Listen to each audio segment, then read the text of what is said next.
আসসালামু আলাইকুম guys, welcome to my new daily blog. তো বরাবরের মতো চলে আসলাম নতুন ব্লগ নিয়ে।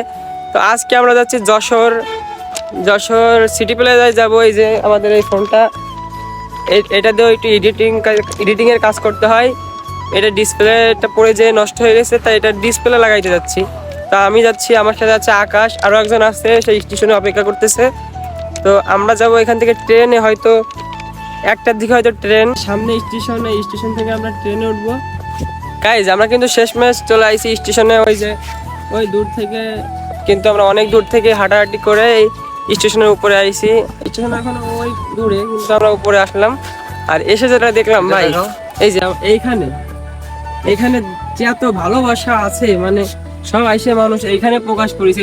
দুনিয়ার মানুষের নাম্বার, মানে যত নাম্বার যত যা এখানে লেখা। হ্যাঁ, ভালোবাসা প্রকাশ করার জায়গা পাচ্ছে না, এরা সব এইখানে এসে প্রকাশ করতেছে। হ্যাঁ, আচ্ছা আমরা এখন সামনের দিকে আগাই, সামনে স্টেশন, এখানে যাব। আর স্টেশনে ওইখান থেকে আপনাকে একটু ঘুরে ঘুরে দেখাবো। গাইজ আমরা চলে আসছি স্টেশনের ভিতরে। এই যে এখানে টিকিট কাউন্টার, আমরা কিন্তু টিকিট কিছু কাটবো না। গাইজ এই যে যার জন্য আমরা এতক্ষণ অপেক্ষা করতেছিলাম, আমরা এই 3 জনই যাবো যশোর। গাইজ 1.5 ঘন্টা ওয়েট করার পর অবশেষে ট্রেন চলে আসছে। এখন আমরা ট্রেনে উঠবো। ট্রেনে উঠে দেখি সিট পাই কিনা। আর আমরা কিন্তু টিকিট কাটিনি, যদি টিটি আসে তাহলে টিটিতে টাকা দেবো, তাছাড়া টাকা দেবো না। ঠেলাঠেলির পরে আমরা ট্রেনে উঠেছি। ট্রেনে কোনো জায়গায় নেই, একদম চাপাচাপি ভরা। ট্রেনটা ছেড়ে দেবে, তুমি উঠবা না নাকি? জায়গা নেই, আমরা কিন্তু গেটের সামনে দাঁড়াইছি, কোনো সিট পাইনি। দেন আস্তে আস্তে ট্রেনটা ছেড়ে দিল, আর আমরা একটু এনজয় করতে থাকলাম। আর প্রায় 1 মাস পর আমরা ট্রেনে উঠলাম। মানে ট্রেন জার্নিটা অনেক সুন্দর ছিল, আবহাওয়াটা অনেক ভালো ছিল। আমাদের সিংহা স্টেশনে কিন্তু কোনো বৃষ্টি ছিল না। আমরা রূপদিয়া স্টেশনে এসে দেখি ছিটে ফাটা বৃষ্টি হচ্ছে, জাস্ট একটা পরিবেশ। আর এখান থেকে গাড়ি ছেড়ে দিল, তারপর আমরা যশোরের উদ্দেশ্যে রওনা হলাম। দেন আমরা কিন্তু এখন যশোর পৌঁছে গেছি। এখন বাইরে গিয়ে একটা রিক্সা নিব, আর এখান থেকে এখন ডাইরেক্ট চলে যাব সিটি প্লাজা। আর ওইখানে গিয়ে আমরা ফোনটা সার্ভিসিং করে আবার ওইখান থেকে রওনা হব। আমরা এখন চলে আসি সিটি প্লাজায়, আর এখান থেকে আমি আমার ফোনের ডিসপ্লেটা লাগাবো। সামনে কিন্তু অনেকগুলো সুন্দরী মেয়ে আমার বন্ধুদের জন্য ওয়েট করতেছে। এদের সাথে কিছু পিক তুলে দেবে, এটা কিন্তু জোশ লাগতেছে। আর তোদেরকে কিছু পিক তুলে দিই। এখানে অনেক মজা করে বন্ধুদেরকে কিছু পিক তুলে দিলাম। তারপর চলে আসলাম সেই মোবাইল সার্ভিসিং এর দোকানে। আর এখানে আধা ঘন্টা ওয়েট করার পর আমার ডিসপ্লেটা লাগানো হয়ে গেল। আরও টুকিটাকি যা কাজ ছিল সবই কমপ্লিট করে নিলাম।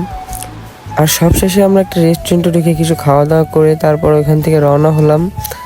আর সারাদিন বৃষ্টিতে ভেজার পর আমরা কিন্তু অনেক ক্লান্ত হয়ে গেছি।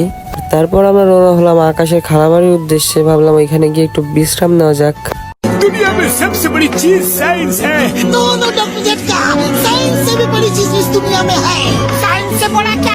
আর সেখানে এসে একটু রেস্ট নেওয়ার পর কিছু খাওয়া দাওয়া করে আমরা আবার ওখান থেকে বের হয়ে পড়লাম। আর আমরা কিন্তু বৃষ্টির কারণে খালাবাড়ি প্রায় 3 ঘন্টা ছিলাম। আর 3 ঘন্টা পর এসে দেখি যে প্যারিস রোডে আমরা গিয়েছি, প্যারিস রোডে পানি আর পানি, মানে অনেক পানি হয়েছে এই 3 ঘন্টায়। এর জন্য আমাদের বেরোতে একটু লেট হয়ে গেছে। আর আমাদের কিন্তু প্ল্যান ছিল আজকে অনেক জায়গায় ঘুরবো, কিন্তু এই পানির কারণে, বর্ষার কারণে ঘোরা হলো না। আর আপনাদেরকে অনেক কিছু দেখানোর ছিল, দেখাইতে পারলাম না। দেখতেই তো পারতেছেন, পানি হাঁটু সামনে পানি বেঁধে গেছে। এই অবস্থায় তো কোনো জায়গায় যাওয়া সম্ভব নয়। দেন আমরা এখন আবার বাসায় ব্যাক করব। কিন্তু এই বৃষ্টির কারণে আমরা ঘোরাঘুরি করতে পারি নাই, অনেক বৃষ্টি হয়েছে। বাট 2 ঘন্টা আমাদের এক জায়গায় বসে থাকা লাগছে। তারপর হচ্ছে এই যে আকাশ এর খালা বাড়ি আছে এখানে, তাদের বাসায় গিয়ে খাওয়া দাওয়া করছি, একটু রেস্ট নিয়েছি। তারপর আমরা বের হলাম। দেন আবার চলে আসলাম যশোর জংশনে। এখান থেকে আমরা ট্রেনে উঠে সোজা বাসায় চলে যাব। ট্রেনটা চলে গেছে, বাট আমরা ট্রেনটা ধরতে পারলাম না। এখন আমাদের বাসে করে যাইতে হবে, ট্রেনটা চলে গেছে।